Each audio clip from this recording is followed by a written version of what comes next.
नमस्कार आप सभी को। आज हमारे सामने भविष्य है जो कि आपको इंटरव्यू देंगे और बताएंगे कि उन्होंने मिलिट्री स्कूल में कैसे एडमिशन पाया और उसके लिए उन्होंने क्या क्या प्रयास किए। आप करंटली किस स्कूल में पढ़ रहे हैं? मैं करंटली राष्ट्रीय मिलिट्री स्कूल बेलगाम में पढ़ रहा हूँ, जो कि कर्नाटका में है। ओके, जो मिलिट्री स्कूल है वो किस चीज़ के लिए फेमस है बेटा? मिलिट्री स्कूल इसके फिजिकल एंड मेंटल ट्रेनिंग के लिए फेमस है। यहाँ पर जाने के बाद हमारा सोशल जो कम्युनिकेशन है वो भी इम्प्रूव होता है, क्योंकि यहाँ पर ऑल इंडिया से बच्चे आते हैं, तो हमें इस प्लेस के बारे में जानकारी मिलती है, उस प्लेस के बारे में जानकारी मिलती है। ओके, आपको इस स्कूल में एडमिशन लेने के लिए कितने टाइम की आपने तैयारी की? मैंने 1 साल की तैयारी की थी और मेरा फर्स्ट अटैम्प्ट में मिलिट्री स्कूल क्लियर हो गया था, एंट्रेंस एग्ज़ाम। ओके, आपको इस स्कूल में एडमिशन लेने के लिए किसने इंस्पायर किया? I got to know about this military school by my uncle, and उसके बाद मेरे पेरेंट्स ने भी मुझे आगे इंस्पायर किया। Very good. ओके, तो आप जैसे आपने वहाँ पे एडमिशन ले लिया है, तो आपका वहाँ का दिनचर्या जो वहाँ का शेड्यूल रहता है वो आप थोड़ा सा बताएंगे कि वहाँ का क्या रहता है शेड्यूल? मैं वहाँ पर सुबह 5:30 AM हमें जगा देते हैं, फिर हमारा डे रूटीन शुरू हो जाता है 5:30 पर, और फिर हेड काउंट होता है। हेड काउंट के बाद 6 to 7 हमारी फिज़िकल ट्रेनिंग होती है, फिर पीटी होती है, और 7 to फिर 8 हमारा ड्रेसिंग या ग्रूमिंग होता है। उसके बाद 8 to 8 o'clock हमारा ब्रेकफास्ट होता है।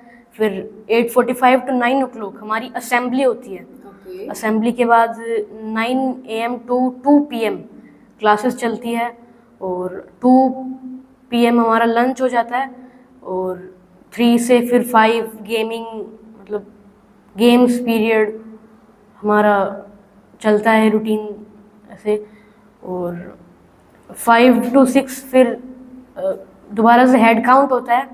फिर 6 to 8 हमारा स्टडिंग टाइम या फिर प्रेप टाइम होता है। फिर 8 o'clock हमारा डिनर, एंड उसके बाद 9 to 10:30 हमारा फ्री टाइम, और स्टडिंग टाइम भी बोल सकते हैं या फिर फ्री टाइम भी बोल सकते हैं, और 10:30 पे हमारी लाइट्स आउट हो जाती है। तो ऑल ओवर जो आपका शेड्यूल रहता है वो बहुत ही बढ़िया रहता है। हाँ। इसमें आप बहुत सी चीज़ें सीखते हैं, प्रॉपर हेल्दी डाइट रहती है आपके, प्रॉपरली मतलब प्रॉपर शेड्यूल से सब चीज़ सब यहाँ पे चलता है। Very good.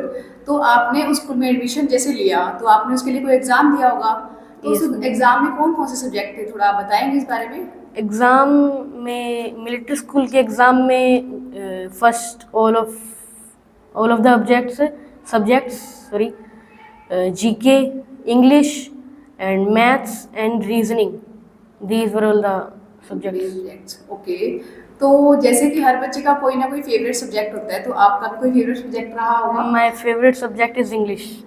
Okay, that's good. Okay, तो आप जी लास्ट क्वेश्चन है जी आपसे। तो अगर आप जैसे कि आपको किसी ने इंस्पायर किया स्कूल में जाने के लिए, आप इंस्पायर हुए, आपकी लाइफ में इसके बाद क्या बदलाव आया?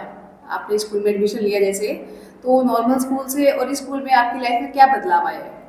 अब मैं स्कूल में जाने के बाद थोड़ा कॉन्फिडेंस बिल्ट हुआ है मेरे अंदर, वेरी गुड। और कुछ नई चीज़ें सीखने को मिली, जी। खुद से खुद को रहने या फिर